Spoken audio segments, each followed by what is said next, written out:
Let me ask you something before we go any further, and I want you to really sit with it instead of rushing past it the way you rush past everything else in your life.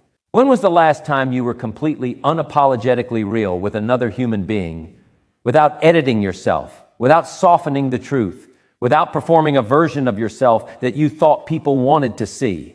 If you had to pause and think about that, if the answer didn't come to you immediately, then you already know why your life feels the way it feels right now. Heavy, hollow, like you're always on a stage, even when nobody's watching. Because here's the truth nobody wants to say out loud anymore. Real is rare. Fake is everywhere. And most people spend their entire lives chasing applause from a crowd that doesn't even know their real name. I've spent a lifetime studying people, watching them, listening to them. Not just listening to what they say, but watching what they do when they think no one's paying attention. And I'll tell you something that took me years to understand, something I wish somebody had grabbed me by the shoulders and told me when I was young and hungry and desperate to be somebody. The world does not reward the realest person in the room, not at first. At first, the world rewards the loudest, the shiniest, the one who knows how to perform. But give it time. Give it enough time, and the truth always finds its way to the surface, the way oil rises above water no matter how hard you try to mix them. And when that happens, the fake gets exposed and the real gets remembered. Think about your own life for a moment. Think about the people you actually trust, the people you'd call at 2 a.m. if your world fell apart. I'd bet you everything I have, that list is short, painfully short. 2 people, maybe 3. Out of the hundreds of contacts in your phone, out of the thousands of followers watching your every post, out of the coworkers you smile at every single day, there are maybe a handful of humans who know the real you and love you anyway. That's not a coincidence. That's not bad luck. That's the mathematics of authenticity in a world addicted to performance. The realer you get, the smaller your crowd gets. But the smaller your crowd gets, the deeper it goes. And that, my friend, is a trade worth making. Let me tell you about a young man I met many years ago. Sharp dresser, fast talker. He could walk into any room and within 5 minutes, everyone in that room believed he was the most successful, most confident, most put together person they'd ever met. He drove a car he couldn't afford. He wore a watch he was still paying off. He spoke about deals and opportunities and connections like he was 3 steps ahead of everybody else. And people admired him. People wanted to be around him for a while, but here's what I noticed, and what took the rest of the room a little longer to notice. Every time things got quiet, every time someone asked him a real question, a question that required honesty instead of performance, his eyes would dart away. He couldn't sit still in silence because silence has no audience to perform for. Years passed, and slowly, piece by piece, the mask started slipping. The car got repossessed. The deals fell apart because you cannot build anything real on a foundation of illusion. And the very people who once crowded around him disappeared the moment the performance stopped paying off. That's what fake does. It gathers a crowd and then leaves you alone with the bill. Now let me tell you about somebody else. A woman I knew who never had much to say for herself. She didn't announce her success. She didn't post about her struggles for sympathy or her wins for admiration. She just worked quietly, consistently. She told the truth even when the truth cost her a friendship, a deal, an opportunity. She admitted when she didn't know something instead of pretending she did. She showed up to help people with no cameras rolling, no audience clapping, nothing to gain from anyone watching because nobody was watching. And you know what happened to her over the years? Slowly, the right people started to notice, not the crowd, not the masses, but the ones who matter, the ones who build empires and raise families and change communities. They started trusting her with bigger things because real people can always spot another real person, the same way a lighthouse recognizes another lighthouse in the middle of a dark and confusing sea. Her circle stayed small for a long time, but eventually that small circle became the very foundation her whole life was built on. That is what real does. It builds slowly, but it builds forever. I want you to understand something about the world you're living in right now, something that wasn't as true in generations before yours. We are living in the most curated, filtered, performed era in human history. Everyone is the hero of their own highlight reel. Everyone is selling a version of a life that doesn't exist behind closed doors. And the danger isn't just that people are being fake to you. The real danger, the deeper wound, is that you start comparing your unfiltered, complicated, very real life to everybody else's filtered, edited, very fake one.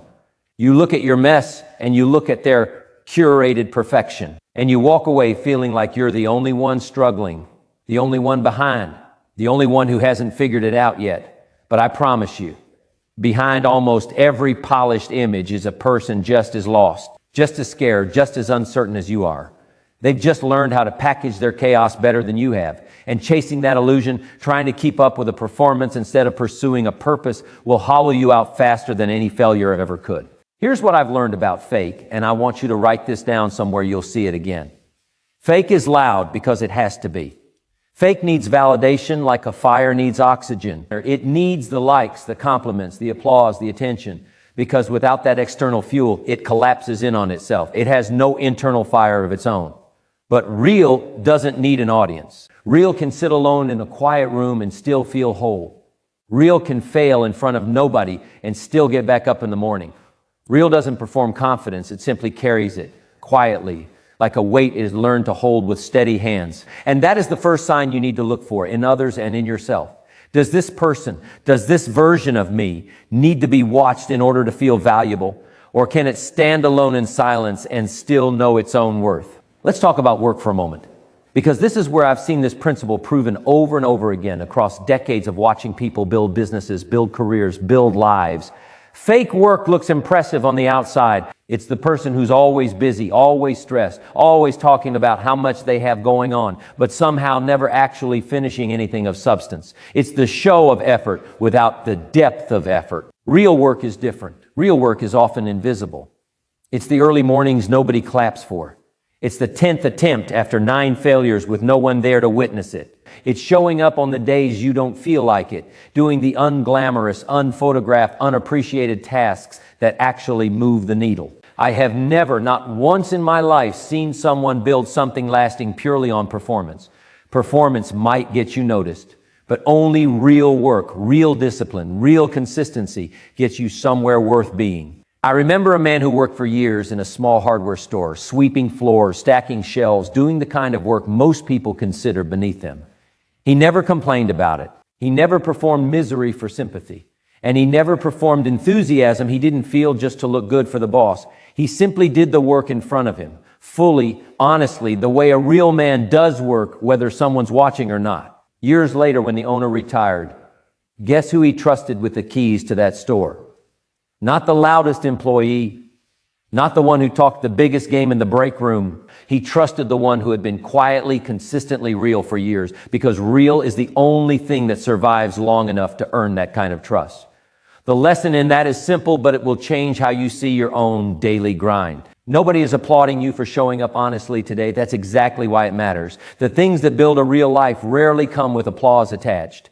And let's talk about relationships, because this is where fake does its deepest damage. We live in a time where people collect relationships the way they collect followers, wide but shallow, many but meaningless. You can have 500 people who know your name and still feel like the loneliest person alive, because none of them know your story. None of them know what keeps you up at 3 a.m. None of them have seen you at your absolute worst and chosen to stay anyway. Real relationships are not built in the highlight reel. They are built in the low moments, the arguments you worked through instead of walked away from, the seasons you supported each other through with no reward except the relationship itself. If every relationship in your life only exists during the good times, you don't have relationships. Or you have an audience, and an audience will always leave when the show gets boring. I think of 2 brothers I once knew, raised in the same house, taught the same values, given roughly the same start in life. One of them built his entire identity around what other people thought of him. He chose his career because it sounded impressive at family gatherings. He chose his friendships based on who could elevate his image. He chose silence over honesty more times than he could count, because honesty sometimes costs you the room's approval, and he was never willing to pay that price. The other brother did the opposite. He chose a quieter path, one that didn't always sound impressive when he described it, but it was entirely his own. He told people the truth, even when it strained the relationship in the moment. He built friendships slowly, cautiously, based on who showed up in hard seasons instead of who showed up for the good photos. 10 years passed. The first brother had a wide circle and a hollow center, always managing an image, always exhausted by the performance, never quite sure who actually loved him versus who loved the version of him that was useful to them. The second brother had a much smaller circle, but every single person in it would have walked through fire for him because every single person in it had already been tested by real seasons and stayed anyway. Watch who stays when the applause stops. That will tell you more about your real relationships than anything they've ever said to your face. Now, I know what some of you are thinking. You're thinking, if I show people the real me, if I stop performing, if I stop pretending everything is fine, people won't like me as much. And you're right, some of them won't. Some people are only attracted to the version of you that makes them comfortable, the version that doesn't challenge them, doesn't outgrow them, doesn't ask for anything real in return. But here's what I need you to understand, and I need you to understand it deeply, not just intellectually, but in your bones. Those people were never really with you in the first place. They were with the mask. And you cannot lose someone who was only ever in relationship with the costume you were wearing. Let them go. Let them go so the real ones, the ones who actually see you and stay anyway, have room to find you. I want to tell you why fake spreads so easily in this world, because understanding the mechanism helps you resist it. Fake is easy. It costs nothing up front. You can claim confidence without earning it. You can claim success without building it. You can claim wisdom without living through the hard lessons that create it. It's a shortcut, and shortcuts always look appealing to a tired, impatient, overwhelmed generation looking for relief from the slow grind of becoming someone real. But every shortcut eventually meets the long road it tried to avoid. Every debt comes due. The fake confidence collapses under real pressure. The fake success crumbles the moment it's tested by a real storm. Real, on the other hand, costs everything up front. It costs your comfort. It costs your ego. It costs the easy path. But it never sends you a bill later because you already paid in full through the discipline it took to build it. Think about a tree for a moment, because nature has always been the best teacher of principles that people try to overcomplicate. A tree that grows fast in loose soil with shallow roots looks impressive early. It shoots up quickly. It gets taller than the trees around it. People walk by and admire how fast it grew. But the first serious storm that comes through reveals the truth about that tree, because shallow roots cannot hold up a life built on speed instead of depth. Meanwhile, there's another tree nearby, growing slower, spending years pushing its roots deep into hard soil before it ever tries to reach for height. Nobody admires that tree in its early years. Nobody stops to compliment its progress, because progress that's happening underground doesn't look like progress to people who only judge what they can see. But when the storm comes, and the storm always comes, that second tree is still standing, because its strength was never in what showed above the ground. It was in what it built quietly beneath it. Your character, your integrity, your honesty, these are your roots. Build them deep before you worry about how tall you look to everybody else. Let's talk about success for a moment, because fake success and real success wear such similar clothes that most people can't tell the difference until it's too late. Fake success is about appearing to have arrived. It's the image of wealth without the freedom that real wealth provides. It's the title without the character required to carry it well. It's the follower count without the actual influence to move anyone towards something better. I've watched people chase fake success their entire lives, achieving milestone after milestone, and still waking up every single morning with the same emptiness they had before any of it, because they were climbing a ladder that was never leaning against the right wall. Real success is quieter than that. Real success is waking up and actually liking the person staring back at you in the mirror. It's being able to walk away from a deal that would have made you rich but cost you your integrity and sleeping just fine that night. It's building something that even if nobody ever knew your name for it, you would still be proud to have built. Fake success needs an audience to feel real. Real success feels real even in an empty room. I want to give you another story, because stories carry truth further than instructions ever can. There was a businessman I knew who built an empire, or at least that's what it looked like from the outside. Big office, big team, big announcements every few months about the next big thing he was launching. People in his industry both admired and envied him. But behind closed doors, in the parts of his life nobody photographed, the picture was very different. He was drowning in debt he never spoke about. He was terrified every single day that someone would discover the gap between the image and the reality. He couldn't be honest with his own team about how bad things really were, because his entire identity had become the performance of success rather than success itself. And eventually, as it always does, the truth surfaced. The empire wasn't real. It was a set built for a show that had run out of budget a long time ago. I tell you this not to shame him, because honestly, there are pieces of that story in almost everyone if you're honest enough to admit it. I tell you this because I want you to ask yourself a hard question tonight. Is the life I'm building real, brick by brick, slow and steady? Or am I building a stage set, something that looks convincing from the front but has nothing holding it up from behind? Let me also tell you about happiness, because this is where fake does maybe its cruelest damage of all. Fake happiness is loud. It's the forced laugh in a photo. It's the caption that says everything is amazing while the person typing it hasn't felt peace in months. Fake happiness performs joy because admitting sadness feels like admitting failure in a world that only claps for winners. Real happiness is different. Real happiness can exist quietly without needing to announce itself to anyone. Real happiness can sit beside sadness in the same week, the same day even, because real happiness isn't the absence of hard seasons. It's the presence of peace, even inside them. I have met people with very little who possessed a kind of calm, grounded joy that people with everything spend fortunes trying to buy and can never quite locate. And I have met people with everything the world says should make you happy, who were hollow, anxious, and exhausted because they built their entire emotional world on an audience's approval instead of their own inner peace. Chase real happiness, not the performance of it, because the performance will drain you far faster than it will ever fulfill you. Let me take you somewhere deeper now, because I don't just want to inspire you for the next few minutes. I want to change how you walk through the rest of your life. There's a moment that comes to almost everybody, sometimes in their 30s, sometimes their 40s, sometimes much younger if life has been hard enough early. A moment where you look in the mirror and you don't recognize the person staring back at you, not because you've aged, but because somewhere along the way you started performing a life instead of living one. You took the job because it looked good, not because it fit you. You built the image because it impressed others, not because it reflected you. You smiled in photos while your soul was quietly starving for permission to be honest. That moment, as painful as it is actually a gift. It is your own spirit refusing to keep lying to you. And what you do in that moment determines the next 20 years of your life. Some people panic and build the mask even thicker. They double down on the performance because tearing it down feels too terrifying.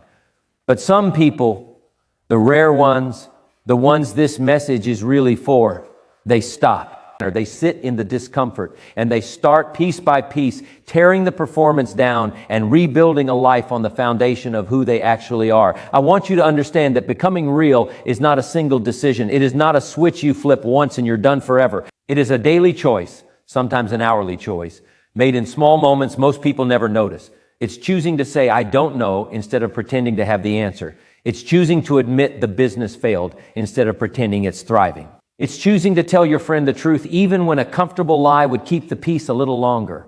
It's choosing to rest when you're tired instead of performing productivity for people who were never going to help carry the weight anyway. Every one of these small choices is a brick, and bricks laid one on top of the other, day after day, year after year, eventually become a house that can withstand any storm. That's what a real life is. Not a performance of strength, but an actual structure built to last. Let me also warn you about something, because I care too much about you to leave this out. The moment you commit to becoming real, you will feel exposed. You will feel like you have less armor than everyone around you, because everyone around you is still wearing theirs. That's normal. That's not a sign you're doing something wrong. That's a sign you're doing something rare. Most people would rather be comfortably fake than uncomfortably real, because comfort feels safer in the moment, even when it's slowly killing them over the years. But you were not made for a comfortable, forgettable, performed existence. You were made for something that actually matters, something that leaves a mark, something that people can lean on because it's solid all the way through, not just polished on the surface. There's a particular kind of loneliness that comes with being the only real person in a room full of performances. And I want to speak to that directly, because I know some of you have felt it and thought something was wrong with you for feeling it. You walk into a gathering and everyone is talking about their wins, their plans, their next big thing, and you're standing there with your actual complicated, unresolved life, and you feel like the odd one out for not having a polished story to tell. let me tell you something that will change how you see that moment. You are not the odd one out. You are the only honest person in a room of people still learning how to be honest themselves. That discomfort you feel is not a flaw in you. It is proof that you have already started the difficult, valuable work of becoming real while everyone else around you is still hiding behind the safety of performance. Do not mistake that loneliness for a wrong turn. It is often the exact evidence that you're finally headed in the right direction, even though right directions rarely feel comfortable at first. Think about the people history actually remembers, not the ones who were the loudest in their time, not the ones with the biggest audience while they were alive. Think about the ones whose lives are still studied, still admired, still used as examples of what it means to live well. Almost every single one of them was known for their substance, not their show. They failed publicly and got back up publicly. They admitted their flaws instead of hiding them behind a curated image. They built something real, something that outlasted the applause of their own generation, because it wasn't built on applause in the first place. It was built on truth. And truth, unlike performance, doesn't decay with time. It only gets stronger, because every year that passes without it being disproven is another year of proof that it was real all along. I want to talk about failure now, because how you handle failure is one of the clearest tests of whether you're living a real life or a fake one. Fake handles failure by hiding it, by rebranding it, by disappearing quietly until there's a new success to announce, so the failure never has to be discussed. Real handles failure by owning it out loud if necessary, and using it as material for the next attempt instead of evidence to bury. I have known people who failed at something significant and turned that failure into the very story that made them trustworthy to everyone who came after. Because people don't connect with your highlight reel nearly as much as they connect with your honest account of what it cost you to get back up. If you are currently in a season of failure, and I know some of you listening are, I want you to hear this clearly. Failure is not proof that you are fake. Failure is simply proof that you tried something real enough to actually risk losing. The fake never fail publicly because the fake never really try publicly. They only announce the wins. If you have the scars of an honest attempt, wear them. They are not shameful. They are the receipts of a real life being built. Let me talk to you about comparison for a moment, because comparison is the quiet poison that keeps so many people trapped in the performance instead of stepping into their own reality. When you compare your real, ordinary, unglamorous days to somebody else's edited highlight reel, you are comparing two entirely different categories of information, and yet your mind treats it as a fair fight. It is not a fair fight. You know every detail of your own struggle, every doubt, every setback, every moment you almost quit, but you only know the final polished frame of someone else's story. That is not comparison. That is self-sabotage dressed up as observation. The moment you stop measuring your real life against someone else's fake highlight reel, you free up an enormous amount of energy. Energy you can finally invest into building something honest instead of wasting it, chasing an illusion you were never even shown the full picture of. I want to give you a principle that has guided me for decades. Something so simple that people often dismiss it, but something so powerful that it has quietly separated the people who built lasting lives from the people who built impressive collapses. The principle is this: character is what you do when applause is not available. Anyone can be generous when people are watching. Anyone can be disciplined when there's a reward waiting at the finish line with cameras rolling. But who are you in the empty room? Who are you on the ordinary Tuesday when nobody's checking on your progress, when there's no deadline forcing your hand, when the only person who will ever know whether you did the right thing is you? That version of you, the one that exists without an audience, that is your realest self. And whatever that version of you is doing consistently, that is the actual trajectory of your life, regardless of what your performed version looks like to everybody else. Let me tell you about humility, because real humility and fake humility look almost identical on the surface, but come from completely opposite places. Fake humility performs modesty because modesty has become fashionable, because self-deprecation gets a certain kind of approval in certain rooms. But underneath, fake humility is still desperately seeking validation, just through a different costume. Real humility doesn't need to announce itself at all. Real humility simply knows its own size without needing anyone to confirm it, and it is equally comfortable receiving praise or receiving correction because its sense of worth was never built on either one. If you find yourself performing humility for approval, ask yourself honestly what you're actually chasing underneath it. Because true humility, the real kind, is remarkably quiet. It rarely needs to be seen to feel complete. I want you to understand something about time, because time is the great revealer of everything I've been describing tonight. Fake can survive a short distance. It can survive a first impression, a single interview, a handful of months before the cracks start to show. But fake cannot survive time. Time asks questions that only real answers can satisfy.